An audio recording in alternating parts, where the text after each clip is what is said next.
Next on NCBA's Cattleman to Cattleman. On this week's edition of NCBA's Cattleman to Cattleman, we take a look at the GIPSA rule and explain what it could mean to cattlemen. Plus, we'll hear from NCBA CEO Forrest Roberts about the future of the organization. And now, NCBA's Cattleman to Cattleman with host Kevin Oxner.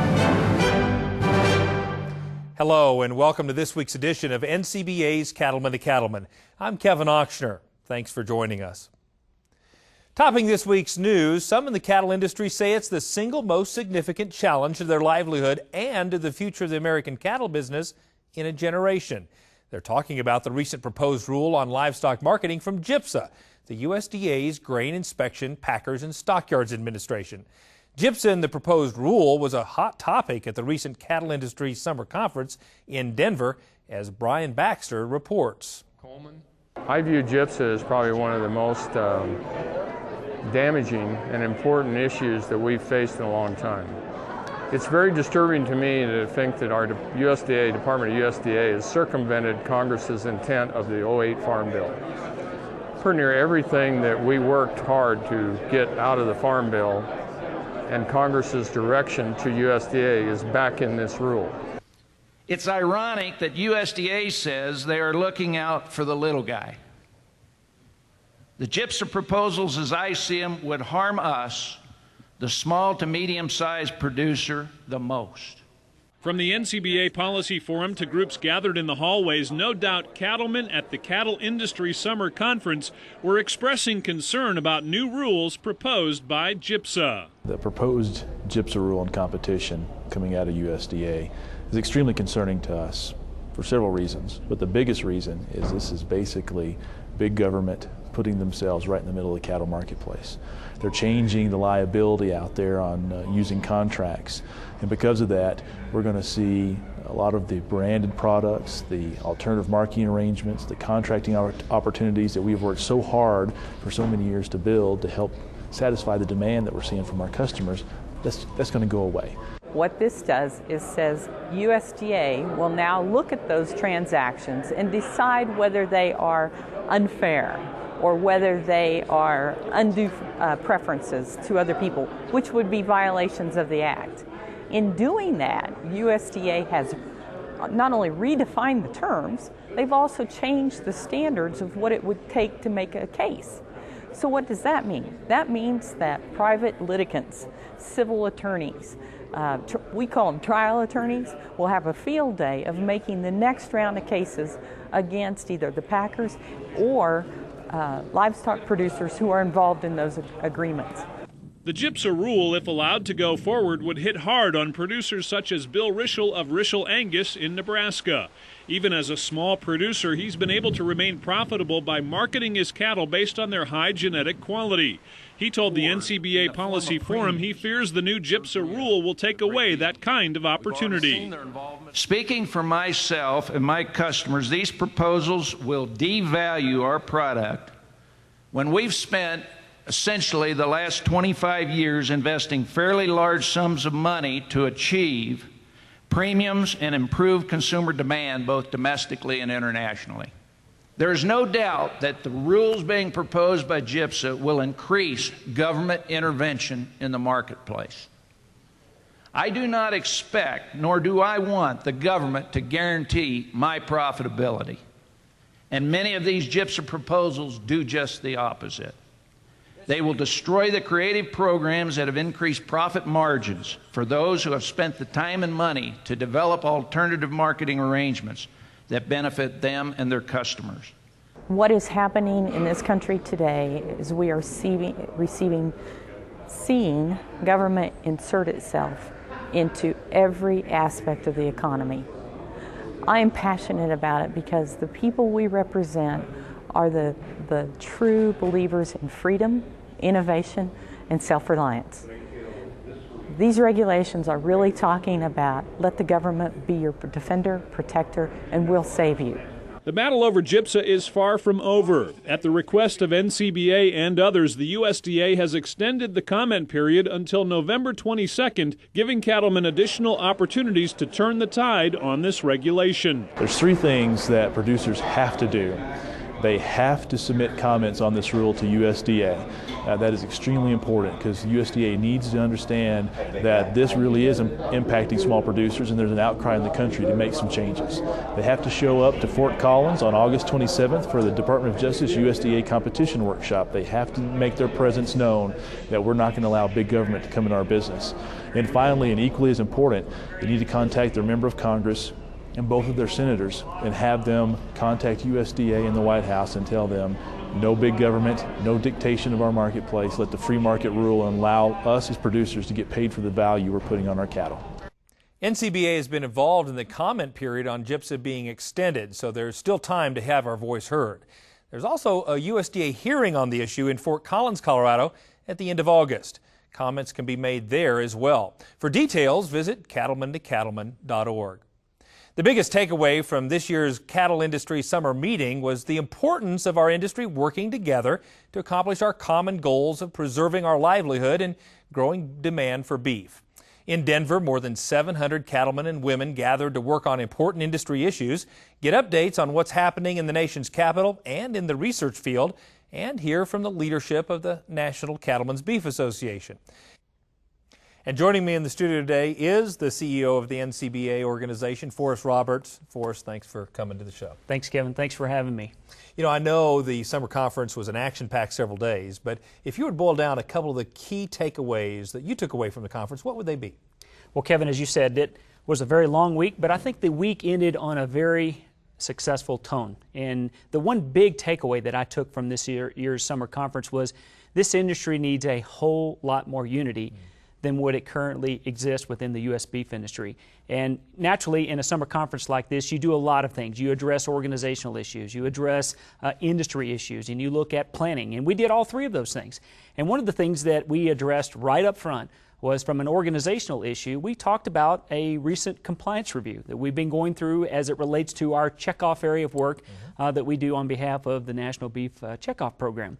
And the one thing I would like everyone to know is that folks, we take that compliance review very seriously. I have personal and professional accountability to make sure that we understand where there's any mistakes or errors and that we work to get those fixed. We work to make sure we get that right, and we're right in the midst of making sure that we take those next steps literally as we speak to make sure that we learn from that experience and that we take the learnings and apply those with any updated policies and procedures, because we want to make sure we're investing that dollar that producer has committed to us in the most prudent way and responsible way. Other organizational issues that we addressed was that of the Federation of State Beef Councils, and how they fit within the structure of NCBA, and how do we best coordinate that state national plan of work, again, all about trying to ensure the most efficient use of that dollar that producer has supported us with. Naturally, when you come into a summer conference like this, you have an opportunity to address some real critical industry issues. One of those was we looked at the beef supply situation and what that may look like over the next 10 years, over the next decade. We also looked at the environmental footprint of the U.S. beef industry and what work we need to do to better communicate what that is and what it's not. And then I think last but not least, we had an opportunity to really understand as staff where we gain direction. This summer conference is all about the planning process. First, from the checkoff area of work through the joint planning process, all of those committees gave our team very clear direction on what the next steps are, because as you well know, our fiscal year 2011 is right around the corner. And from a policy angle, that's where we gain real critical direction on how we best shape the legislative issues that our country and our industry is currently facing. But you know, the one thing, Kevin, about that whole summer meeting is that producers came away with the conference. They came away with a clear understanding that our team is very focused on that expectation they gave us. Work hard, work together, work smart, and go get it done for this industry. Well, I want to ask you about that. You know, as I talk to producers, some see tremendous opportunity, and frankly, others see some uncertainty in the future. And I would just ask you, what do you see as the biggest opportunities for our industry going forward? That's a good question. And, you know, there's analogies that people use. And I tend to look at this analogy of a glass of water. You've heard it before. Some people say, I'm going to look at that glass of water as half full or half empty. And when we look at the global beef market, let's start there. I tend to look at this glass as one that's half full, and here's why. If you take reality, Kevin, of where we are today, we've got the smallest beef cow herd in this country that we've had going back all the way to 1963 with around 31 million head. But when you look at the next 30 years, what's going to happen on this planet is this. We are expecting, and you've seen all the data as well, we're expecting global population growth to go from around 6 billion people to around 9 billion people. The data would suggest that it's going to require about 70% more of an increase in production of food in order to just feed a growing population, and that income of this growing global population is going to increase, or it's going to multiply 2.9 times where it is today. So that growth altogether, I feel, gives us that setup. And that picture is that glass is truly half full, not half empty. But here's my question. You know, okay. I agree with you there. The only question is there's a lot of other countries that aren't sitting idly by waiting for us to do that. And so how are we going to capitalize on that opportunity before some of our competitors do? That's a very good question as well, and I think if you think about the global marketplace, you bet there are several countries that are poised to be very competitive in the global market. The U.S. is one of those. We have an infrastructure in this country that is absolutely second to none. So I tend to look at a little bit of an analogy of break this thing down. If we look at the next decade, just between now and 2020, how do we eat that elephant, as the old saying goes, one bite at a time? And the best way I can describe that is it's focusing on the fives, okay? Five meaning first five. How do we look at per capita beef supply, net beef supply, going from where we were about a decade ago of 65 pounds to where we are today, we're at 60. So if we can go from 60 back to where we were a decade ago, that 5-pound increase in per capita net beef supply, which is an indicator of demand here in this country, that is a big, big first step. Then secondly, we also know that there is huge opportunity with a lot of the key export markets around the country, around the globe. And these other countries are very well poised to take advantage of that growth as well. So if we take the 10% that we export today and grow that to 15%, that 5-point growth we think will give us another 5. And that is a 5 million head increase in the current beef cow herd that we have to work with in this country today. So it's really kind of focusing on the fives. Again, a 5-pound increase in that per capita growth, a 5% increase on the export side will yield us an opportunity to have a cow herd that grows by 5 million head. That's great. And what's NCBA's role in that? Well, NCBA's role is to make sure that we're linking back to an industry plan. So we're in the process of working to update our beef industry plan and working with members of our state beef councils, our partners like U.S. Meat Export Federation, and also our close partner with the Cattlemen's Beef Board. And we're working on making sure that the next steps are to update that beef industry long-range plan. Because if we do, and we bring out a plan that not only looks at the demand side, but also gives us an opportunity to address some of these real critical legislative issues that are facing our industry today. Everything from competitive markets to the role of and the use of antibiotics, all the way to an issue like estate tax. If we address those right in the next 1 to 3 years, what we feel we have an opportunity to do is to make a significant impact toward 2020 just in the next 5 years. And NCBA is a team that we feel is, you've heard me say this before, they're playing to win. And that's defined as doing everything you can with everything you have and learning from it. And if they do that right, they will focus on uniting this industry where it needs to be and take advantage of that growth opportunity that's there ahead of us. That's exciting. Thanks so much for joining us. Thank you, Kevin. Thanks for having me. Stay up to date on what's happening at NCBA and become a member today. Call us at 1-866-USA-BEEF or visit us at beefusa.org.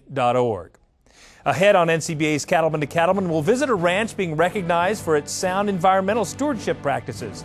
Plus, we'll have tips from a rancher in Utah on how he manages BRD and his operation. And we'll see how a group of Kentucky cattlemen are working together to market their animals. We'll be right back. Stay with us.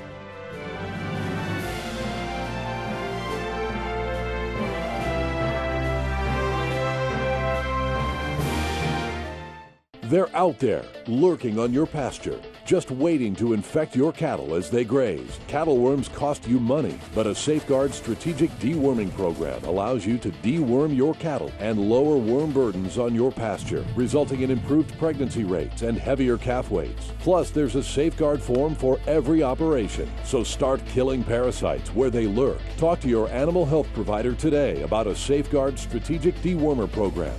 Safeguard. Think strategically. Act decisively. Purina's wind and rain minerals are research tested and field proven to provide balanced mineral nutrition essential for cattle health, growth, and reproduction.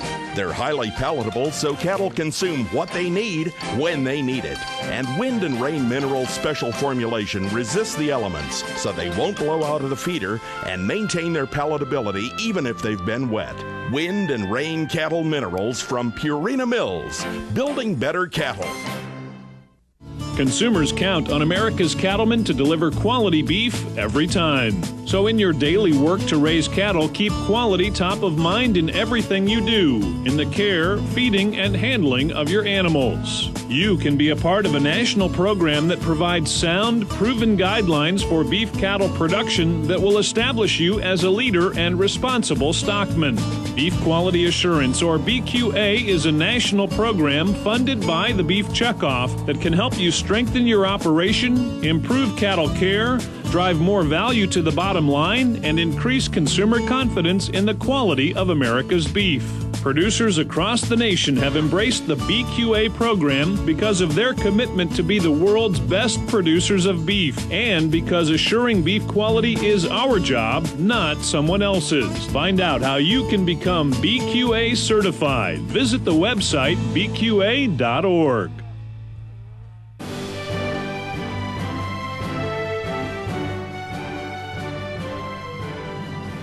For most people, one full-time job is enough to fill their schedule, but Nick Sampinos takes on two. In addition to juggling the demands of a cow-calf operation, he's also running a full-time law practice. Reporter Dave Russell visits the mountains of Price, Utah, where a very busy rancher explains why it's important to find time to implement a respiratory disease prevention program.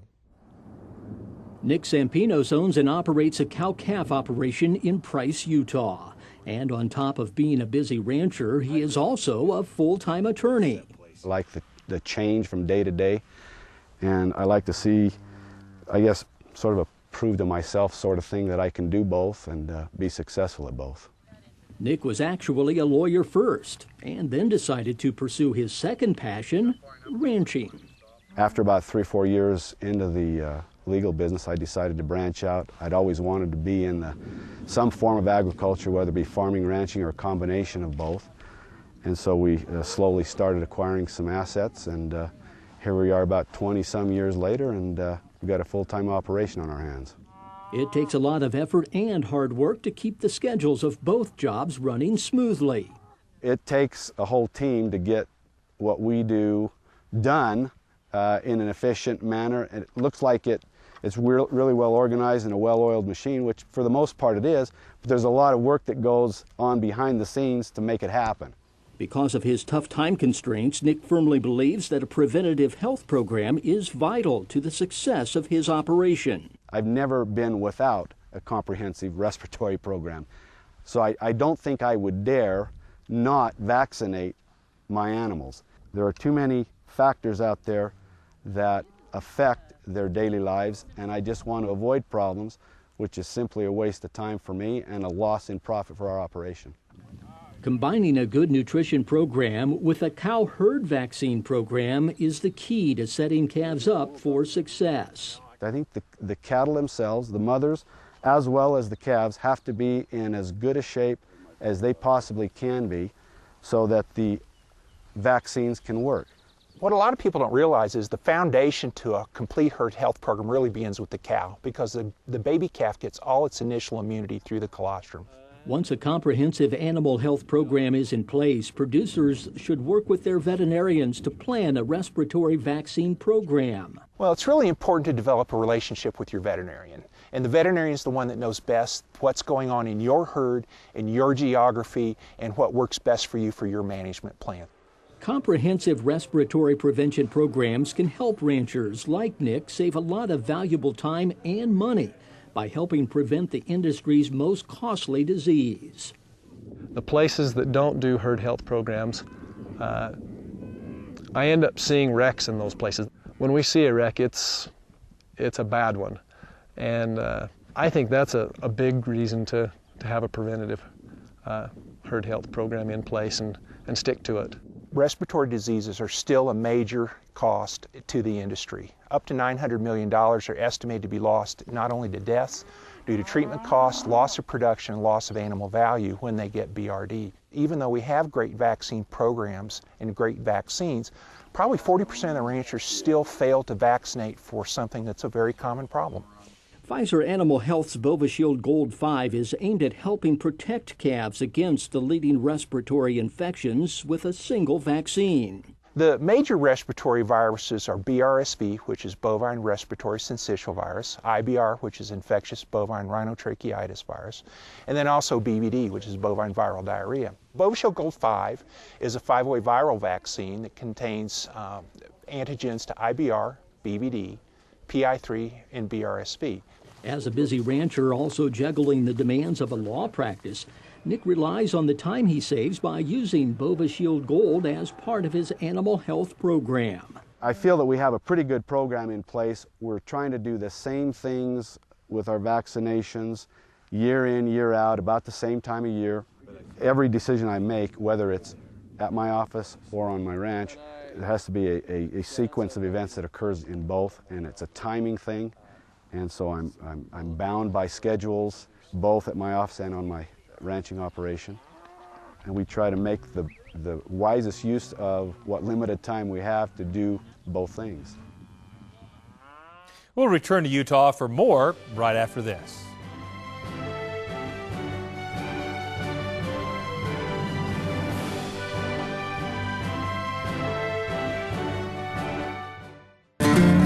These days, more cattlemen choose Draxxin to fight BRD than any other brand. Here's why. It works. We have fewer repulls, and the ones that we do repull respond, and we have fewer chronics in the end. To retreat anything it's a lot more expensive than using Draxxin as a first time. And the evidence backs up what most cattlemen already know. Draxxin cuts retreats by 50%. So talk to your veterinarian and check the online calculator at Draxxin.com. You'll see why Draxxin should be your first choice to fight BRD. Basically what it's allowed us to do with our operation is run more cattle through in a given period of time. It's just really been a good product to use. Do not use in female dairy cattle 20 months of age or older. Do not use in calves to be processed for veal. Draxxin has a pre-slaughter withdrawal time of 18 days. Please visit Draxxin.com or call 1-888-DRAXXIN for more information. Quality matters to me because I'm responsible for the care and preserving the health of cattle every day. Healthy cattle are the key to safe and wholesome beef. As a vet, I work hard to look out for the well-being of the cattle, no matter the time of day, no matter the weather.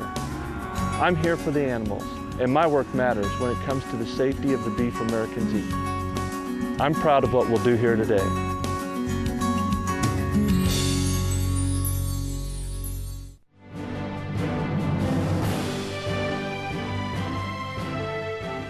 Welcome back. Let's return to Price, Utah, where reporter Dave Russell is learning more about implementing a respiratory disease prevention program.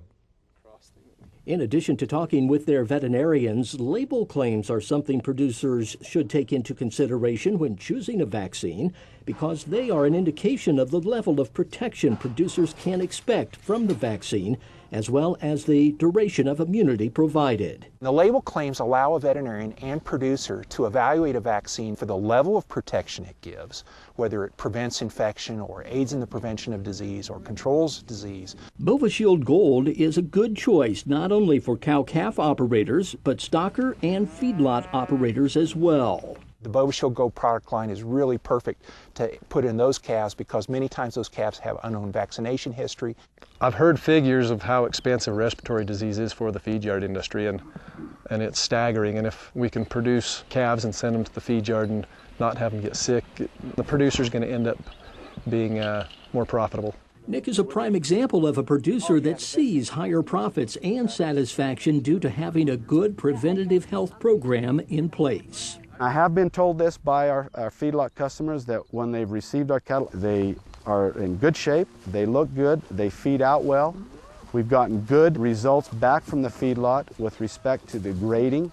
They've complimented us on our genetics, complimented us on our vaccination programs, so we want to continue down that same path. We get a lot of positive reviews from the feed yards when we ship cattle into those feed yards, as far as the cattle don't get sick and we don't have issues and problems with them. A good product should be coupled with good service. Last fall, when Nick encountered a difficult situation on his ranch, he and Dr. Truman turned to their Pfizer animal health representatives for expert advice.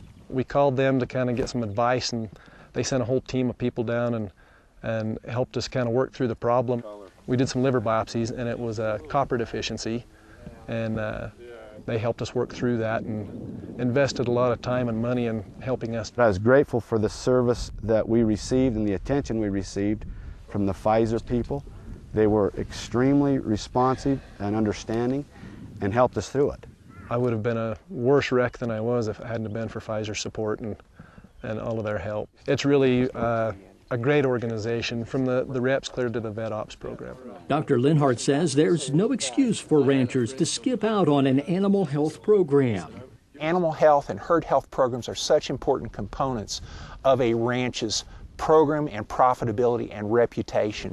And if someone as busy as a practicing attorney can put these programs in place, anybody can do it, especially full-time ranchers and farmers. We do a lot of preventative measures that help clients out in their businesses and in their personal lives. And that same philosophy, I think, carries over in my ranching operation, where we like to see if we can do the best job possible and produce the best product that we can for our customers. Reporting from Sampino's Livestock Company in Price, Utah, I'm Dave Russell for NCBA's Cattleman to Cattleman. Now, if you're interested in learning more about Bovishield Gold for respiratory disease prevention, just log on to our website at cattlemantocattleman.org. We'll be right back.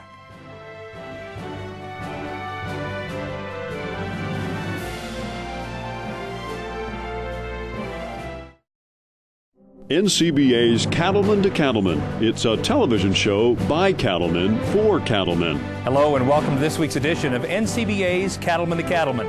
Thanks for joining us. Each week, join host Kevin Oxner for the latest in beef cattle news, market analysis, and producer education. Cattlemen won't want to miss an episode. Debuting Tuesdays at 8:30 p.m. Eastern on RFD TV or anytime at cattlemantocattleman.org.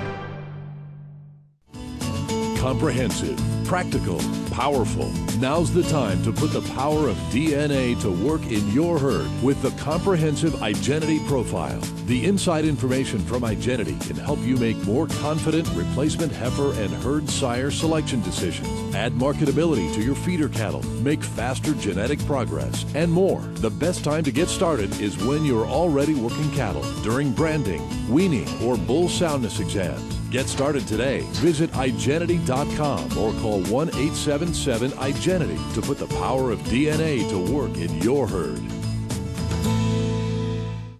Before you head out here, get to Cabela's for gear that's tested, field tested, and proven. Field proven. No matter what your passion, you can trust our gear. It's guaranteed. And our selection? Legendary.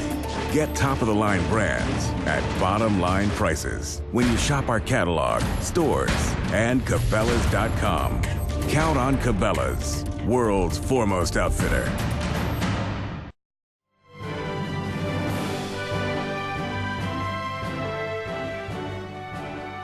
These days, increased environmental regulation is something all cattlemen have to spend more time thinking about and planning for. And that's especially true for feedlot operators. But I know from my own experience that folks running feedlots are doing all they can to care for the water, their land, and of course their cattle.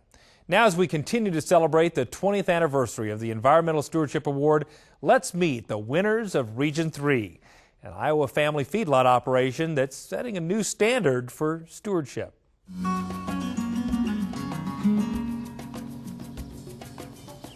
Not long after sunup, the feed truck is delivering breakfast to the pens at Cowser Cattle Company. Bill and Nancy Cowser make their home in the heart of Iowa and run a diverse farming operation, growing crops and finishing more than 5,000 head of cattle each year. It's an operation Bill started in 1977, taking over an existing farm feedlot. When this feedlot was started in 1889, it had a total of 34 head of Hereford steers on it. And since that time, we've grown to where we're permitted around 3,500. We work in seed production and crop production and have the feedlot. And the feedlot has doubled and probably tripled in size just in the last 5 years. It's not like any other job. You don't always do it for the money. You do it for the satisfaction. The Cowsers believe their cattle and crops work full circle for a healthy environment. First, the manure from the feedlot is used as a natural fertilizer for their corn, and Bill served as a driving force in developing the Lincoln Way Energy Ethanol plant, and a share of the Cowsers' corn goes there to be converted to fuel. At the end of the process, the distiller's dried grains are used as part of the feed ration for the cattle. It's amazing what ethanol has done for the cattle industry in the state, and also the other species too, but especially the cattle industry. When you look at the environmental stewardship between renewable fuels and livestock, it's something that fits together. It's part of that full circle operation that we have, and it's here to stay. On their cropland, the Cowsers have installed grass buffer strips and waterways to prevent soil erosion and protect streams. Berms have been built around the feedlot, and water flow is controlled to prevent any runoff. In 2004, the Cowsers volunteered to be one of the first research sites to test vegetative treatment areas and infiltration basins at the feedlot. We want to make sure that if there was ever any escape, there would be some kind of a filtration. When you look over some of those fences, we've got our VIBs where the water's gathered and it actually goes down through the natural system of cleansing. In terms of the real world, these systems have all worked. None of them have discharged manure to the water. They've all been managed properly. I think Bill is a really good example of how we can work modern farming and with good environmental stewardship. I think one of the greatest things we do when we get done is that if our season allows it, we're able to harvest those grasses off our VIBs and VTAs and actually feed them back to the livestock. So we've got a renewable system in place. The Cowsers have also been leaders in installing a mono-slope building that not only shelters the cattle, but keeps rain off that part of the feedlot.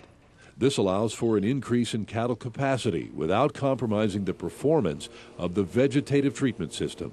I have always believed that it is possible to raise cattle, to be an environmental steward, and to leave this land a little better than you found it.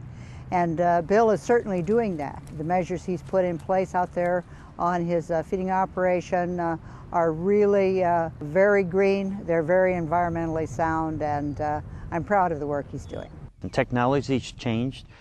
From folks like Bill Cowser that have done things differently here to be able to show that we can feed cattle outside, but we can also feed cattle under monoslopes that are done in a way that we can feed them very profitably and very environmentally friendly. The Cowsers work with Iowa's Department of Natural Resources, NRCS, and the U.S. EPA have led Bill to the state capitol and to Washington to share his expertise. In addition, the family partners with Iowa State University and others to host field days and to test new conservation practices. We've got an open door policy here, and anybody that has a question, they're always welcome.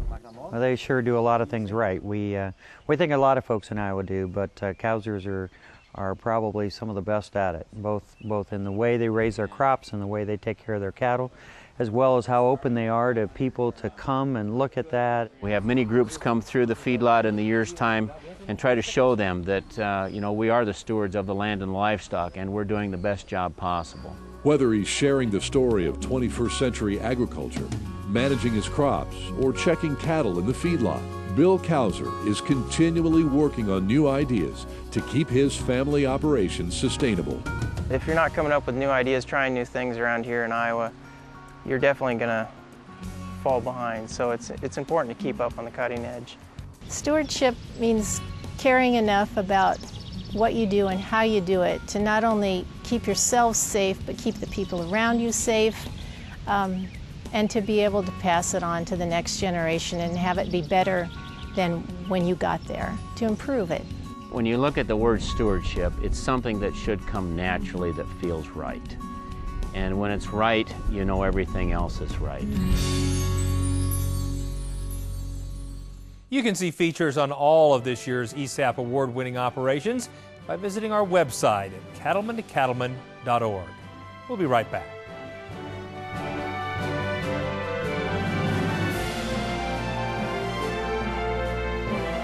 You like the John Deere 568 round baler for everything it has. Now, you'll like it even more for what it doesn't. Get rid of the twine tie system and run a 568 with nothing but net.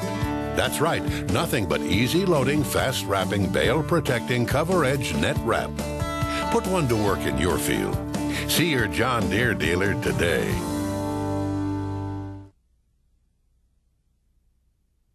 Get ready for the Rocky Mountain Roundup.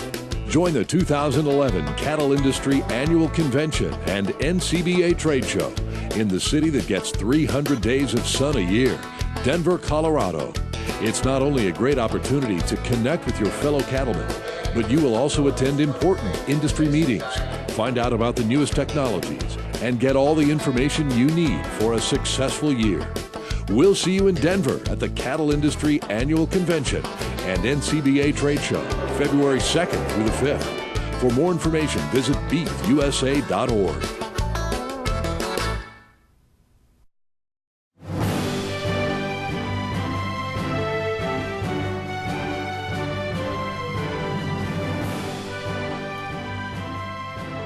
These days, everyone is looking for ways to add value to their calves. One way producers can accomplish this is through a well-structured preconditioning program. Reporter Brian Baxter heads to Kentucky to learn how one group of Kentucky cattlemen rely on each other, a sound preconditioning program, and some unique marketing to turn a higher profit. A well-structured preconditioning program is crucial in order to keep calves healthy and profitable throughout the production chain. We have seen tremendous results on the back end, going through the stockers and going through the feed yards on how those cattle feed, how those cattle grade. Everything about the whole program has improved because of preparing them up front. Many cow-calf operators across the country have adopted a preconditioning program offered by Boehringer Ingelheim Vetmedica Incorporated called Range Ready. We like not having any health problems. Really, that's our goal.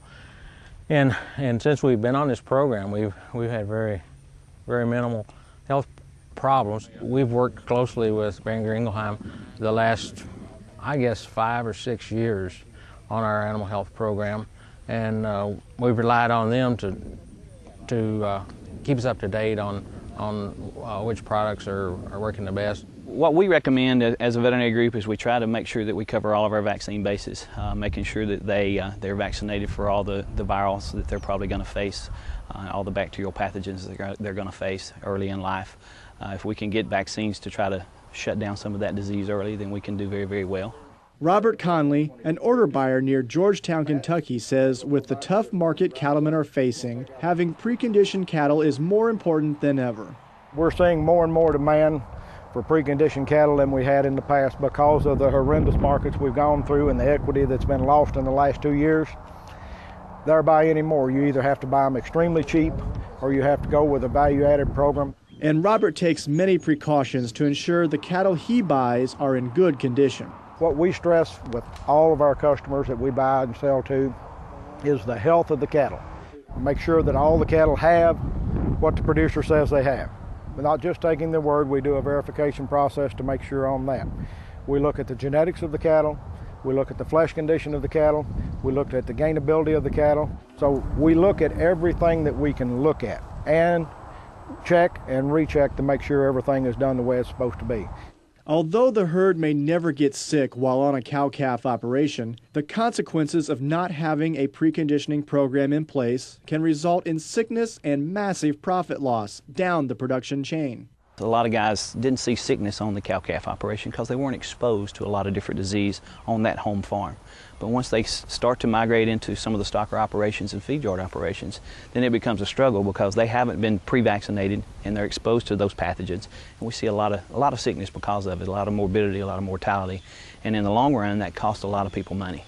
If you take the healthiest calves on the farm that have not had their vaccinations and you commingle them, you get a kindergartner effect. It's like taking 5 healthy kids and put them together, they're all going to get sick. It's a problem that we have to do. So the more that we can simulate vaccines, the more that we can consistently put the cattle together, the better results we have on the other end. One group of cattlemen has taken that advice and formed an organization called the Barren Beef Group. They have found a unique way to combat the problem of sick calves before ever leaving their home operations. Our primary purpose is for marketing. What we like to do is to commingle our cattle, group them into lots that are tractor-trailer size loads. We have very similar programs for all of our cattle operation, but very specific goals for our calves that we produce. We wean them and weigh them, and we keep them on our own farms for 2 to 3 weeks to let them get adjusted before we move them into these commingled groups. All of our calves are kept in those groups for a minimum 45 days because we want the health to be what it should be for the people that are going to buy our cattle. And it seems like it takes about that long to make sure that the cattle have passed through whatever stresses and have gotten over their problems. Our weaning dates, vaccinating dates are all within a week of each other. So we try real hard to group our calves that they're very similar with all their characteristics. We'll return for more from Kentucky up next.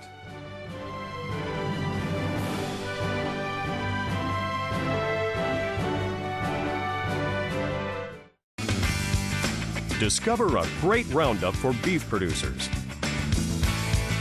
Now, Beringer Ingelheim Vetmedica Incorporated has rounded up the top brands of animal health products. You bet your boots you won't find more ways to protect your cattle. So trust the leader to protect your cattle. Trust Beringer Ingelheim. Talk to your Beringer Ingelheim animal health representative and discover how we can help your operation.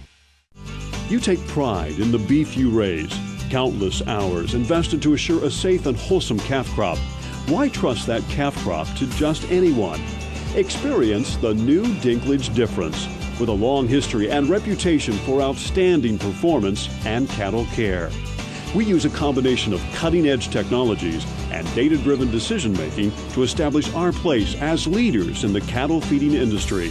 Allow Dinklage to be a part of your team in the quest to maximize your profits. With 5 locations to serve you in Wyoming, Nebraska, and Colorado.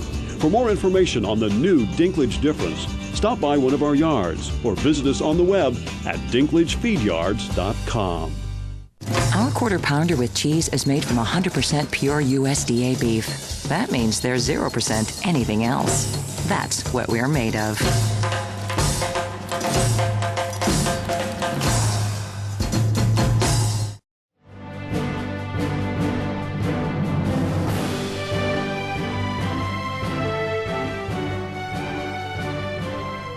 Welcome back. Let's return to Kentucky and reporter Brian Baxter, who's learning how a group of cattlemen are working together to care for and market their cattle.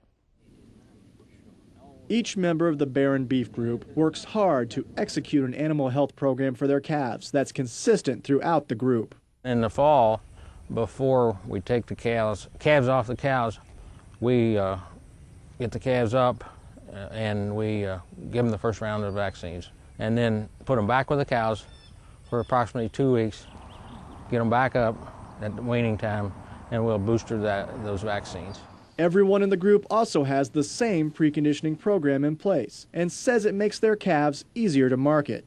We have truckload lots that are similar, the same sex, they're the same size, weight, they have a health program, and they've been together for quite some time. So those characteristics, I think, is what makes our cattle stand out just a little bit more than the sale barn cattle that have been preconditioned for health. We think we get a premium on the market, whatever the market is, even though it might be the lowest time of the year. We'll many times get 6-8 cents over what a sale barn price might be. And order buyers are taking note of their hard work. That is one group of producers together that has found their niche to increase their average profitability on calves somewhere in the $20 to $40 range. They have good genetics in their cattle. They give the shots right. They take care of them right. They commingle the cattle ahead of time and wean the cattle together. They have no health problem. The Barren Beef Group also attributes their success to the helpful representatives from Beringer Ingelheim Vetmedica Incorporated. When you get with one company, use their product, and rely on their representatives for backup and service, I think in time, over a period of years, you develop a relationship with that company that pays off for both the company and for the producer.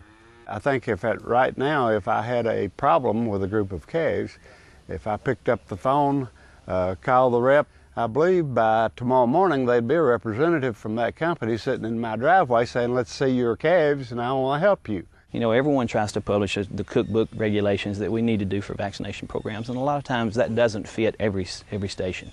So what we try to do is make sure that we mold that program to their particular situation. But simply having a preconditioning program in place isn't enough. Dr. Wade says there's one very important factor to keep in mind. Timing is crucial. You know, timing is the biggest thing. You don't want to try to vaccinate your way out of, a situation. If we can get in there and get that vaccine in prior to any exposure, then we're way, way ahead of the game. If implemented and executed properly, a well-structured program can mean lots of added value at the end. You'll get your money back plus some. You'll get a return on your investment, but the best return on the investment when you do it right is the person on the other end likes your product and wants it again. In the long term, it's really going to bring back money to them because it cuts down on the sickness, plus it increases the reputation of those calves that are coming from these areas into some of the feed yards. Beringer Ingelheim Vetmedica Incorporated is constantly looking for ways to help producers understand the full benefits a preconditioning program can have. What we're hoping to do is also do the same preconditioning programs, range-ready type program for feeder calves, and that's in the works right now. And that's something that we think is going to be a huge improvement as far as getting producers starting on the preconditioning programs, educating them on the pluses and the minuses to these preconditioning programs and what it's going to do for them in the long run. Reporting from Kentucky, I'm Brad Bullough for NCBA's Cattleman to Cattleman. If you're interested in learning more about the products offered by Beringer Ingelheim Vetmedica Incorporated, or you'd like to get started with your own preconditioning program, just log on to our website at cattlemantocattleman.org. Stay with us. Baxter Black is up next.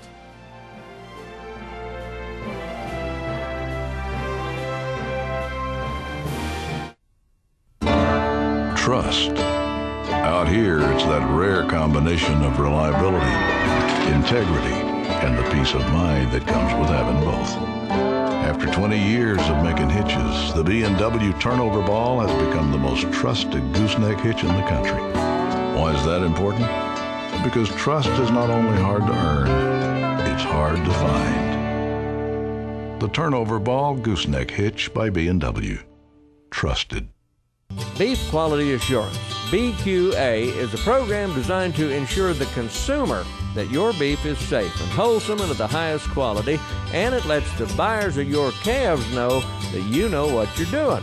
It's consumer friendly and can be a big part of giving them a great dining experience. So check it out at bqa.org and see what it takes to get involved in your state. Whether you got 15 cows or 1,500, it's the right thing to do. It's calving season across the broad expanse of Bove America. It's the equivalent of riding a combine across a sea of ripe wheat to a farmer. It's harvest time. I particularly enjoy calving season because it is a regular renewal of stories that keep me believing that I cannot make up stuff that is worse, goofier, or more frightening than what really happens. Let me introduce you to Irvin, a good cowman in central Idaho. His heifer calving setup was typical. He had a lot with a yard light, calving shed, a set of panels, and a couple overnight jugs. Irvin and his wife had sacrificed to afford their cow herd, and it was a great source of pride to them, and they loved their way of life. Well, Irvin was taking his turn at the 6 p.m. heifer check. Number 41 had broken her water bag a couple hours ago, so he pulled on his rubber boots because the lot was thawing and getting sloppy near the shed. He switched on the yard light and started through the heifers. Back in the corner was number 41. She was pushing, but still nothing showed. Better bring her in and have a look, he decided. Well, Irving shooshed and waved and hollered and sloshed around in the sticky mud, trying to drive her into the shed. In one quick move, he dove to the right, and the mud sucked off his left boot. She turned back. He dove to the left and cut her off and left his right boot in the mud.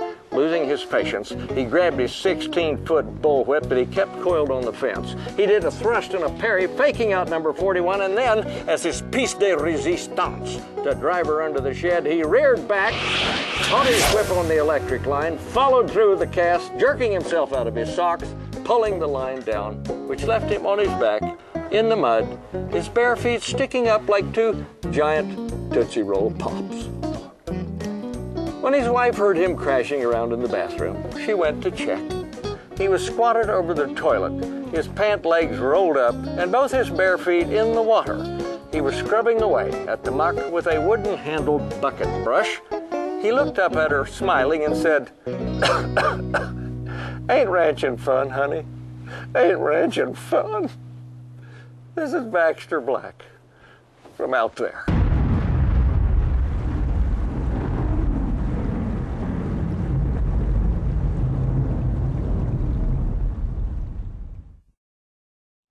Thanks, Baxter. Next week, we'll take a look at marketing trends in beef, plus how DNA technology is playing a role in a Missouri operation, and a visit to a Texas cow camp for kids. Thanks for joining us for this week's edition of NCBA's Cattlemen to Cattlemen. Become a fan of the show on Facebook and follow us on Twitter. We'll see you right back here next week on RFD TV.